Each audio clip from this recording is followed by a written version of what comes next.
আসসালামু আলাইকুম প্রিয় দর্শক। আজকে আমি চলে আসলাম কুমিল্লার ঐতিহাসিক সেই ধর্মসাগর, যে ধর্মসাগরটি কুমিল্লা নগরীর ফুসফুস হিসাবে পরিচিত। বর্তমানে আমি যে জায়গাটি দাঁড়িয়ে আছি সেটি হচ্ছে কুমিল্লার রানীরকুঠি। আমার পিছনে যে বাড়িটি দেখছেন এটি রানীরকুঠি। ত্রিপুরা রাজ্যের রাজা মাণিক্য শচীন দেব বর্মন এখানে এসে প্রায় সময় কাটাতেন। কবি নজরুল ইসলামও এই জায়গায় এসে শচীন দেবনাথ বর্মনের সাথে অনেকটা সময় এখানে গান রচিত করেছেন। এই জায়গাটি খুব সুন্দর, ভালো লাগার মতন একটি জায়গা। আমি আপনাদেরকে ধর্মসাগরটা দেখাচ্ছি। ধর্মসাগরের ওই পাশটা যেটা আছে ধর্মসাগর কুমিল্লা আদর্শ সদর উপজেলায় অবস্থিত।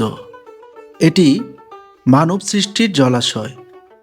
1458 সালে ত্রিপুরা রাজ্যের রাজা ধর্মমাণিক্য প্রথমে এটি খনন করেন। প্রায় 24 একর আয়তনে এই বিশাল পুকুরটি কুমিল্লা শহরে প্রাণকেন্দ্র হিসাবে সংজ্ঞায়িত। এটি বাংলাদেশের নগর জল ঐতিহ্যের প্রাচীনতম নিদর্শন হিসাবে বিবেচিত।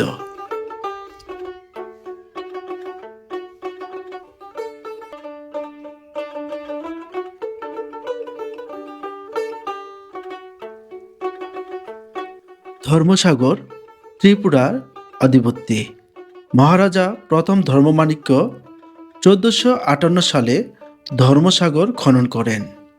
এই অঞ্চলের মানুষের জলের কষ্ট নিবারণ করাই ছিল রাজার মূল উদ্দেশ্য।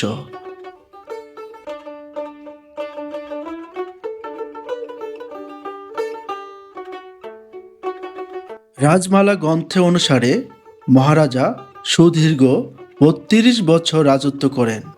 মহারাজা ধর্মমাণিক্য এর নাম অনুসারে এই নাম রাখা হয় ধর্মসাগর।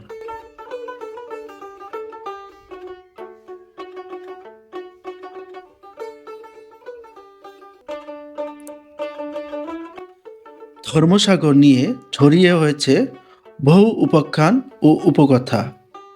কাজী নজরুল ইসলাম কুমিল্লা ভ্রমণে আসলে শচীন দেব বর্মনের সাথে যেই সকল জায়গায় সময় কাটাতেন তার মধ্যে ধর্মসাগর ও তার আশপাশ এলাকা অন্যতম।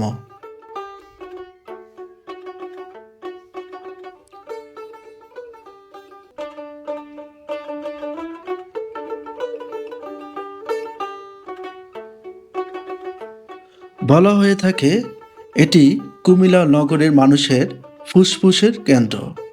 ফুসফুস এই কারণে যে এটি কুমিল্লা মানুষের এই জায়গায় আসলে তাদের হৃদয়ের স্পন্দন এখানেই পায়।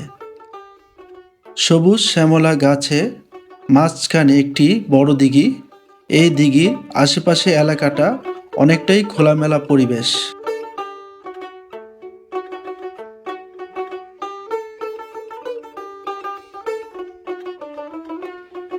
শিশুদের নগরোদ্য শিশু পার্ক এই ধর্মসাগরের পাশেই আছে।